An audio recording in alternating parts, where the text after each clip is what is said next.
What is up, side hustlers, entrepreneurs, business builders, and dream makers? Welcome to Sell Your Side Hustle Podcast, episode 35. Today, we are joined by a very special guest, a good friend of mine. We've known each other for years, Corey Michael.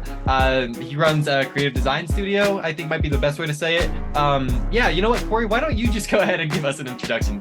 Yeah, absolutely. What's up, y'all? Corey Michael, owner and creative director of Holy Shift Creative Studio, which, yeah, the best way to describe it is a creative agency. So we are kind of a subsection of a marketing agency, but our specialty really is in graphic design and web design and development and social media management. So it's more of the fulfillment-based marketing for supporting different business needs, not so much the lead gen, performance-based kind of marketing. And I am in Sacramento, California. Been married for 7 years. My wife, Alyssa. I've got two incredible little girls, Evie and Lily. And yeah, I mean, I've got a bunch of nerdy stuff in my background if you're watching this, and if you're wondering what that is, I'm super into Pokemon. I collect cards and vintage Japanese collectibles and stickers and all sorts of things, and just a nerd in a lot of different ways. And so I have a lot of different fun things that I have my hands in, not just exclusively Pokemon related, but definitely impacts the kinds of companies that I work with in my business as well. Not just the normal like insurance agents and, you know, real estate agents and different service industries and whatever, but I like to do a lot of different things. What is the most expensive, valued Pokemon card that you own? I have several that are somewhere in the $200 to $350 range.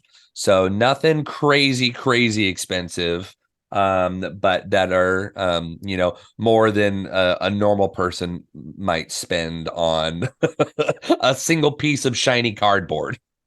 Okay, so and which card is the most personally valuable card that you own? The most personally valuable card. Let me actually grab it here. So this is a graded, you can see the grade by PSA, which is one of the grading companies out there. This is a graded 9 out of 10 Eevee, and it's a promo Black Star promo. This was one of the cards that really got me into Pokemon, like back in the day. When I was growing up, I loved the artwork on it. I loved the colors on the holographic part. And Eevee is my favorite Pokemon. And in fact, if you notice at the beginning when I did my introduction, Evie is one of my daughter's names. And so actually a lot of what I collect is Eevee related, but this is one of my favorite ones that I own. Gotcha. And how much is that one actually worth? This one's maybe worth $100. Okay. Yeah. So kind of a mid-range for my collection. Right. Very cool. Yep. And I go to conventions and like collectible conventions and trading card conventions and stuff. I just actually went out to one a couple of weeks ago because one of my clients is actually a trading card game client called Akora, Akora. Look them up; they're awesome. And it's a trading card game, and you can collect the cards as well as play around like alchemy and magic, and you battle creatures and stuff. But they're based in the UK, but they flew me out to Texas for a convention that they were at. And so whenever I'm at those, whether I'm promoting Akora or just going to make my little nerd heart happy, I always find some different things that I like. I actually at Texas just picked this one up, which is an Old Maid card, a Japanese Old Maid card, like the game. And so this one was about $100 as well. And yeah, so this is my form of entertainment. I don't go to the movies. I don't really go to sports games. I don't do any of that kind of stuff. But when people say, man, how can you spend like hundreds of dollars on cards. And I'm like, well, how can you spend hundreds of dollars on sports games or movies or whatever, and you don't even get to take anything home with you? I at least spend that much and get to keep stuff and have a collection and make it part of my background. So does your team actually work on the design for the Ikora cards? Um, sort of. So when I entered onto the scene with this game, they were doing some graphic things with the branding, and but it wasn't great, and so that's where I came in. We started making product renders for them. So like there's little theme decks and things that need to be displayed on like eBay or TCG Player, which is a big marketplace for collectibles and trading cards, or like if shops are selling, like game shops are selling the product online, like you need to be able to display it somehow. Mm-hmm. So I make 3D product renders. We did make a logo for one of the upcoming sets, which is exciting.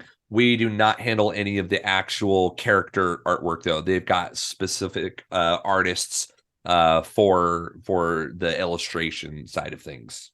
Gotcha. Yeah. Gotcha. I used to do a lot of illustration.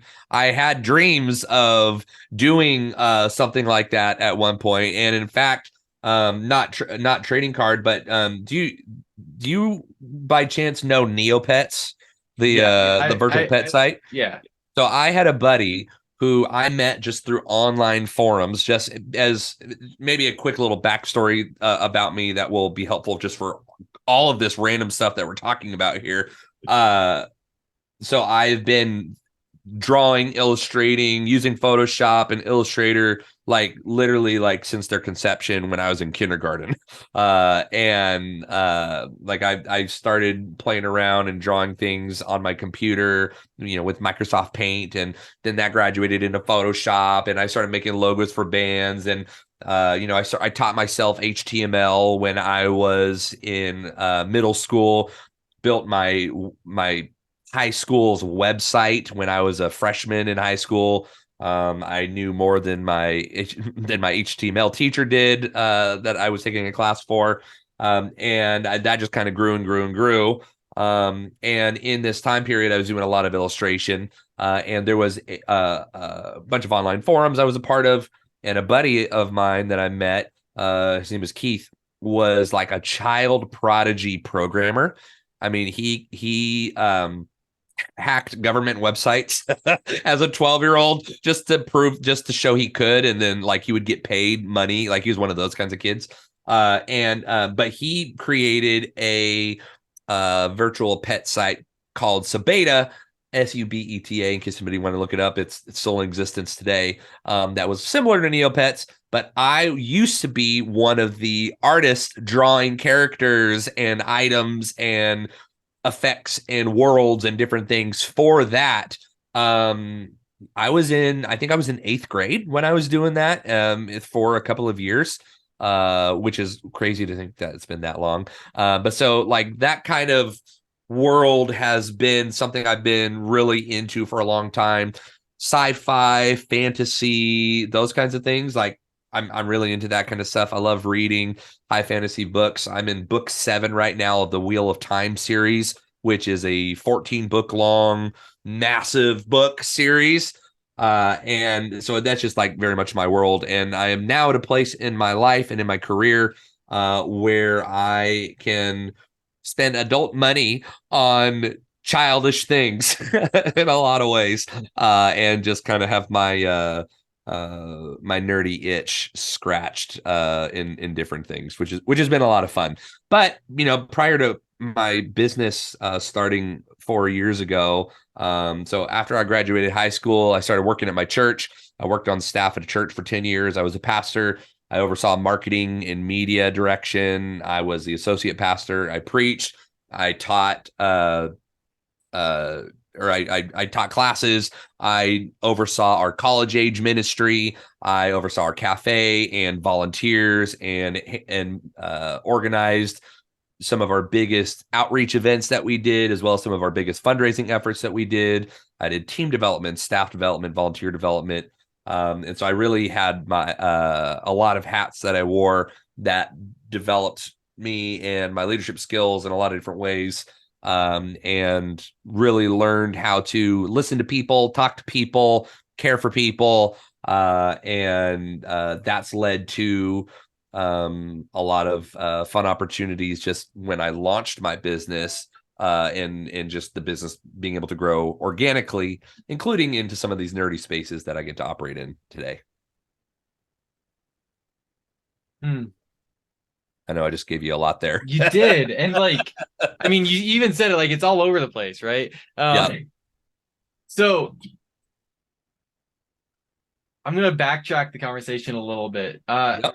Do you have any level of concern that your daughter might be resentful that you named her after Pokemon?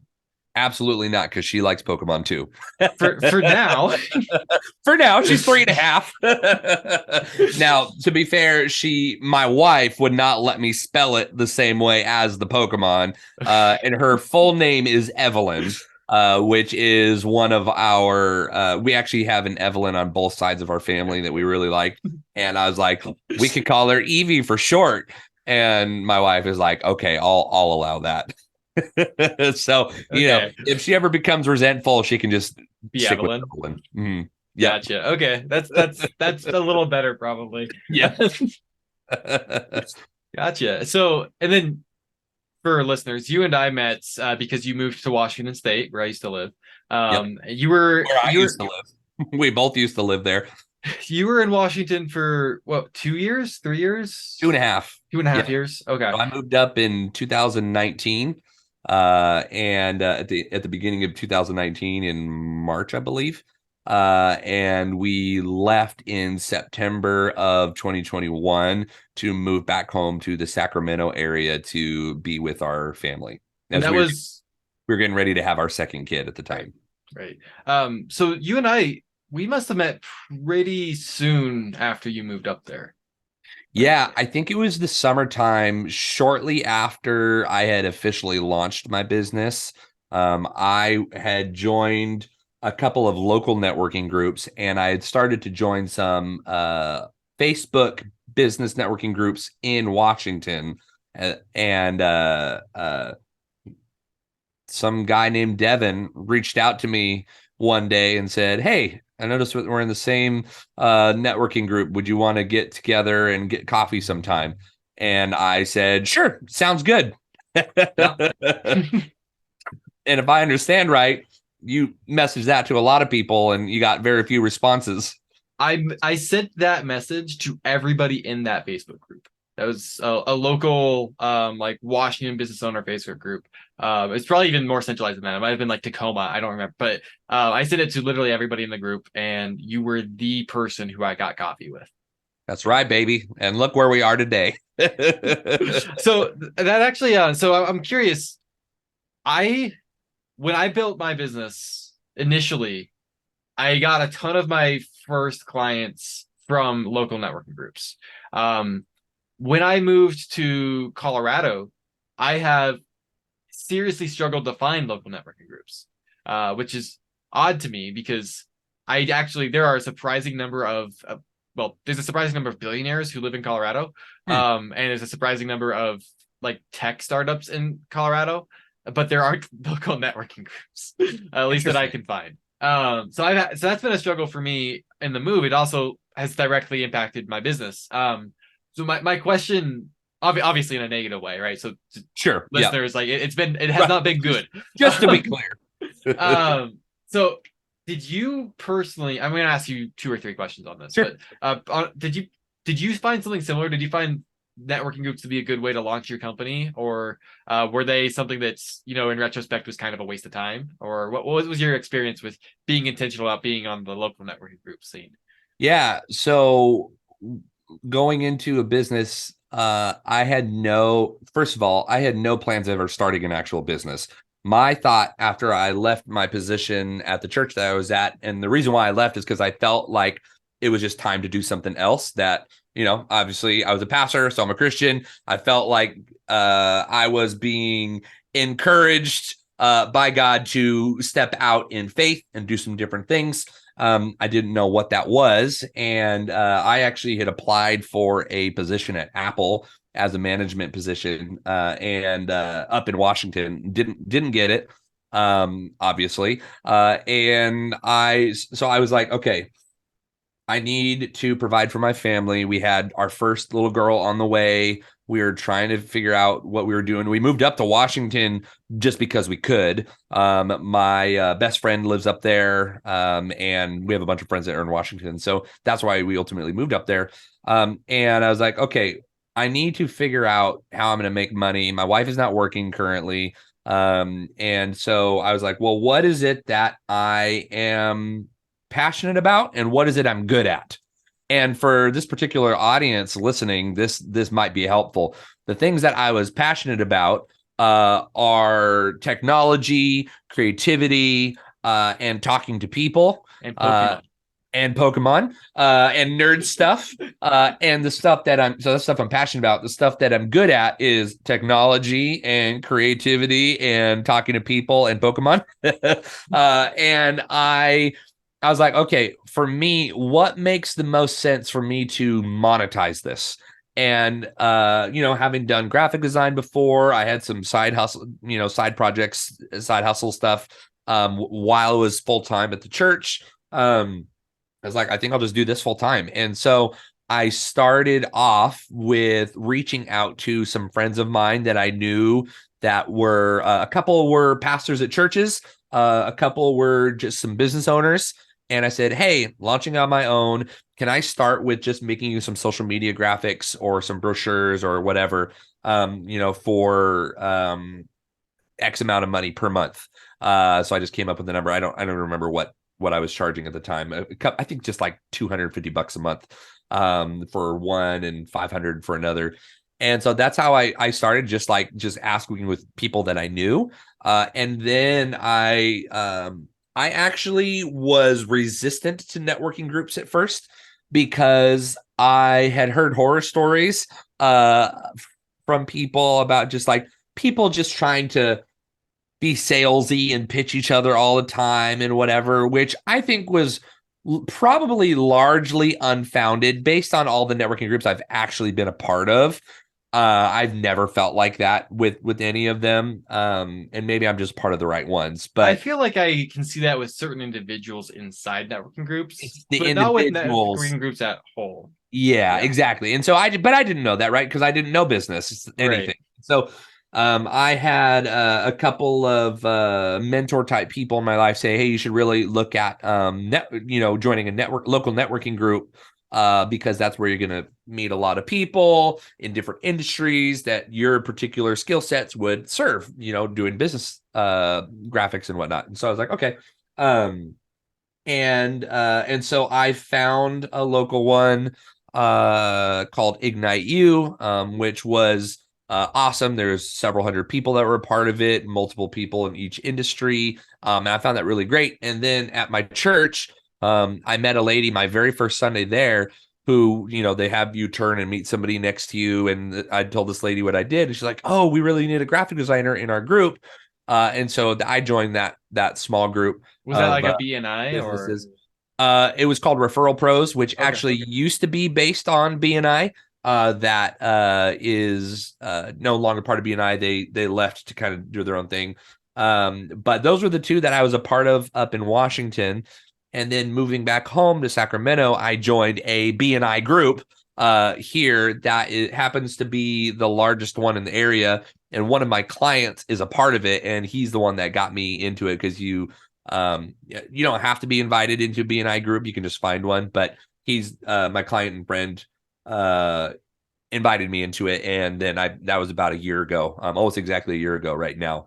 And so, yeah, absolutely, like networking, the personal connections, like that when you're first starting out, like is the most effective way to start generating income and leads, is just reaching out to who you know and making those connections.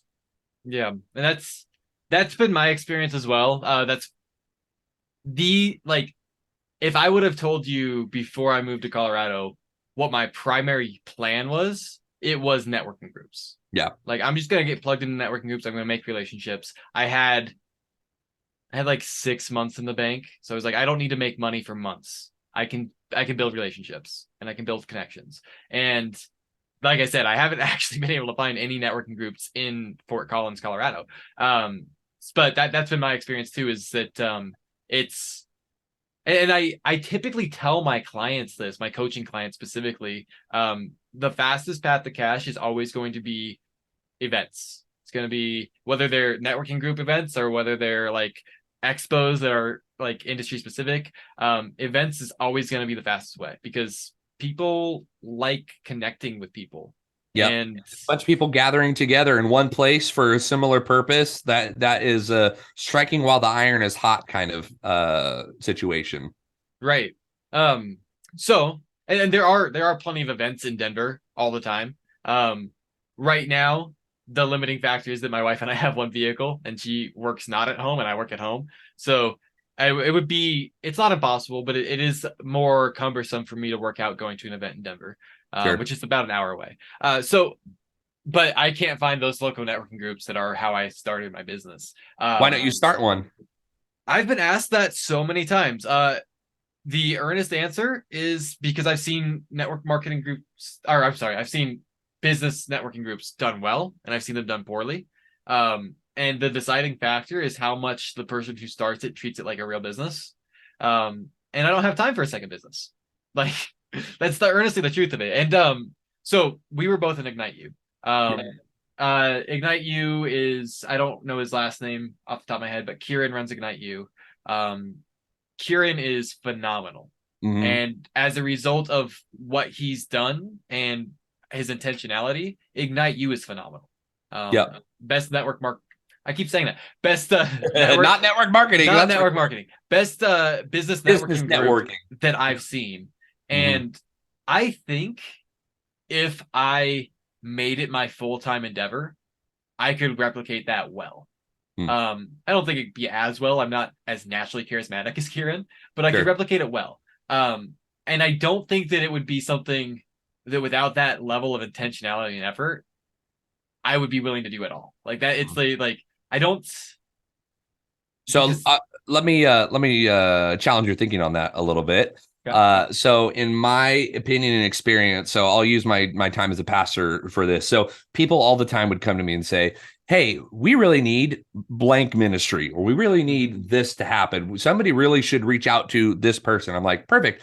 Are you ready to start that ministry? Are you the one ready to lead it? Or do you want to go start that project for whatever? And people would always be like, oh, no, I didn't mean me. I meant somebody else. Like, and there's always a reason why, right? Like, I'm not good enough. It's not what I would, not skilled at it. I don't have the time, blah, blah, blah. But if it's on your heart and it's in your mind and people are talking to you about it and like all those kinds of things, I'm like, see a need, fill a need, right? That's the kind of thing I'd talk to people about, because like I'm only one person. I can't do everything. Lots of people doing lots of different things. If somebody is available to do it and you're the one bringing it up to me, like you should be the one to do that. And sometimes they totally would. And it was fabulous. I would say that like for what you're talking about here, like you don't have to do it any way that you've seen it done before. Like you could totally forge your own path with what it looks like. It doesn't have to be a business. The Referral Pros group that I was a part of, there was not one person running it. We had a structure like a president, a vice president, and a secretary treasurer, like a normal group would, but there was no one person monetizing it. All the money that we paid for our membership went into like a venue fee, but otherwise we just collectively came together, mutually shared our businesses. When I say like a business, I'm not talking about making money from it. I'm talking about how I treat it. I'm talking about the intentionality that goes into it, the work, the effort. Like I'm not talking because Ignite U is something that Kieran is profiting off of. It is his business, but that is really his business, right? But that isn't really where my head's at in that. My head is actually at the time dedication required to it. Sure, that's so. But if you think that networking is worth it, then that's the balance point, right? Like okay, well, would that time and effort be worth it for what could be the ultimate outcome? And I like to say that if you ever want something done, ask a busy person, because a busy person, with a full schedule knows how to schedule things and has to maneuver their schedule accordingly, and are usually the great people to ask for stuff like that. But anyways, I didn't mean to make this about you. Well, actually, conveniently for me, because now I can get myself off the hot seat. We are pretty much out of time. Okay, all right. Fair enough. So I'm gonna go ahead and ask the last question that we ask here. It's the only scripted question that I have in these conversations. It's a big one, so I'm gonna give the background for it. A lot of people have heard and recognized like the 80-20 rule. What very few people tend to know is that the 80-20 rule is an oversimplification of something called the Pareto distribution. What I'm about to share is also an oversimplification, but it kind of hits at some truths. So the Pareto distribution is actually a function that I studied when I was studying statistics in college. And in the 80-20 rule, what's true about it is that it's infinitely applicable to itself. So 80-20 rule says 80% of results come from 20% of efforts. Well, I can apply that again, and I can say 64% of results come from 4% of efforts. That's 80% of 80% and 20% of 20%, right? If you go one step further, you get 51.2% of results come from 0.8% of efforts. So translation, over half of all of your results are coming from one thing that you do. And so my last question to you is, what is the one thing you do that's responsible for most of your success? Yep.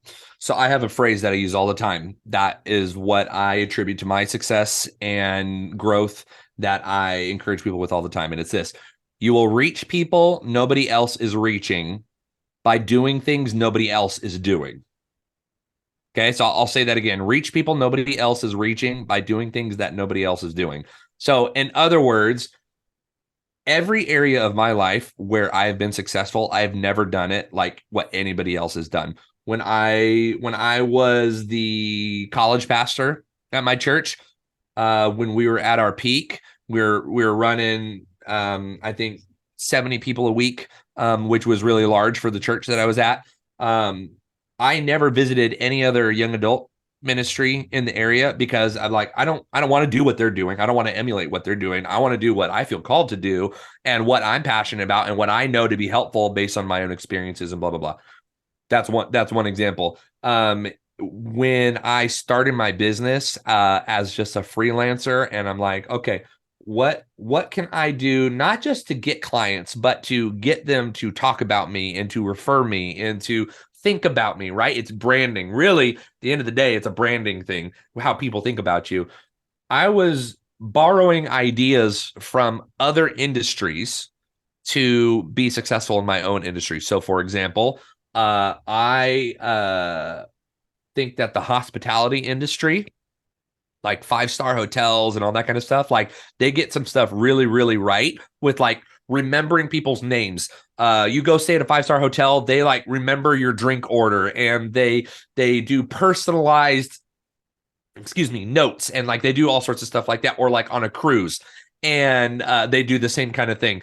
I was like, you know what? I want to personalize the experience as much as I can for all of these clients. So I was sending thank you cards. I was handwritten thank you cards, birthday cards. I was spending some of my profit to buy like gift cards for people for their anniversaries. I was doing a lot of like that personal kind of side of things. And so that's something that I don't know any other graphic designers that were doing that kind of thing, let alone like marketing agencies. Like a lot of marketing agencies, they like do the work, thank their clients, collect the check, and like that's it, right? And whether it's ongoing or a one-time thing. Not saying that's true for everybody. I just hadn't met any that did that kind of thing. That is one huge example of the way that I would especially at the beginning, differentiate myself, because you can find any other kind of graphic designer in a 5-mile radius. You can find web designer, you can find a social media manager. So what is it that was going to make me stand out? One was my mustache, because that makes me stand out. Two is when you get to know me in a one-to-one like situation, like, I mean, 90% of my discovery calls close because I'm personable. I know how to ask questions that are deeper penetrating than just tell me about your business. But like, I want to know about you. Like, what makes you passionate? What are you good at? Like the same stuff that I determined for my own business. Like I ask people the same thing. I like to say that I'm usually just 2 questions away from making someone cry because I can help them tap into what it is they're passionate about and why they're making money from that. So like that kind of thing, very unusual for just a standard marketing agency. And then just borrowing ideas from other industries to make myself stand out as a graphic designer in a creative agency. So that's really the ultimate answer, is just like looking at what is it that other industries are doing, not looking at my own industry, and forging my own path, reaching people nobody else is reaching by doing things that nobody else is doing. You said two things there that really resonate with my approach. So one of the things talking about, well, you call it like the hospitality industry and taking ideas from the hospitality industry. So the world of giftology, the world of so the way that I've started talking about it is actually that when you look at a traditional marketing plan that you would see presented to a Fortune 1000 company, one of the steps in the marketing plan is usually something that's called just lead nurturing. And that's one step in a large company's marketing plan. For small businesses, small, medium-sized businesses, that's not a step in their marketing plan usually. Usually 100% of their marketing is lead gen. It's trying to get new clients. And I've been pushing back on that for two reasons. One is the simple statistics behind it. The most likely person to ever pay you is somebody who already has. So I think you should actually allocate marketing budget towards lead nurturing and relationship building. And so that's the way that I've started talking about. But then the other one is when you talk about the idea of like brand building, do you want a customer or do you want a raving fan? Like, and the way that you're going to get a raving fan isn't by simply doing an amazing job, because a lot of people do an amazing job. You also have to be an amazing experience. That gets into so when I make marketing plans for prospects or for clients, I actually, half of the marketing plan is lead nurturing. It's relationship building, and that usually translates to my recommendation is about half your ad budget. Like that, like half your marketing budget should be allocated here. It's going to make you more money. It's going to be more profitable. So that was one thing that resonated. The other one was the idea of like taking ideas from other industries. I literally got on a call before this where with a prospect, and the prospect asked me what resonates with me and what I would want to do if they wrote me a blank check.